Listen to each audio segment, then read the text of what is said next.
जय श्री राम। दोस्तों, आज के वीडियो में आपको रामलला कथा के अंतर्गत माता कौशल्या का आनंद।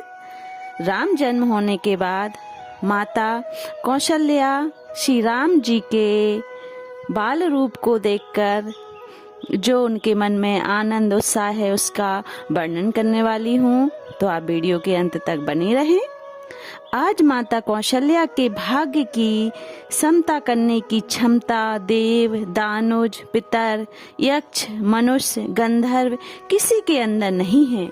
वेद जिन परमात्मा को व्यापक, निरंजन, अकल, अनीह इत्यादि नामों से संबोधित करते हैं, स्वयं सरस्वती जिनका वर्णन करने में असमर्थ है, जिन प्रभु का दर्शन पाने के लिए तपस्वी योगी वृंद नाना प्रकार के साधन करते हैं तथा चराचर जगत के एकमात्र अधिष्ठान, सर्जक, पालक तथा संहारक हैं, वही प्रभु माँ कौशल्या की भक्तिपूर्ण प्रेम परतंत्रता को स्वीकार कर उनकी नन्ही सी गोदी में मंद मंद मुस्काने के लिए विवश हैं। सतरूपा के रूप में तपस्या करते समय माँ कौशल्या के समक्ष जब प्रभु प्रकट हुए और वर मांगने के लिए कहा, तब उन्होंने विवेक के साथ भक्ति की याचना की थी। माँ ने कहा था, भगवान, आप अपने भक्तों को जो सुख और जो गति प्रदान करते हैं, मुझे आप वही सुख वही गति प्रदान करें। अपने पावन चरणों में प्रीति का वरदान दें और मैं यह भी चाहती हूँ कि मुझे आपकी माया के द्वारा मोह या भ्रम कभी ना हो, मेरा विवेक कभी ना मिटे। भगवान ने उन्हें विवेक के साथ भक्ति का वरदान दिया। विवेक के वर को पूर्ण करने के लिए पहले भगवान चतुर्भुज रूप में कौशल्या के समक्ष प्रकट हुए और भक्ति के वर को पूर्ण करने के लिए भगवान माँ के आदेश को स्वीकार कर शिशु रूप में रुदन करने लगे। भगवान ने सोचा, यदि माँ को मेरे ऐश्वर्य स्वरूप की स्मृति बनी रही तो मुझे वात्सल्य सुख नहीं मिल पाएगा। इसलिए मानो रुदन के माध्यम से प्रभु ने अपने ऐश्वर्य स्वरूप की स्मृति को कौशल्या के हृदय से मिटा दिया और वे प्रभु के सौंदर्य मधुर्य पर मोहित हो गईं।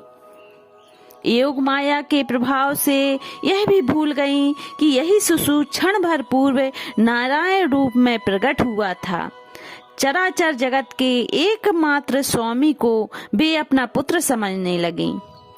अब तो प्रभु की प्रत्येक लीला का उद्देश्य माँ को अपनी बाल सुलभ लीलाओं से आनंदित करना था।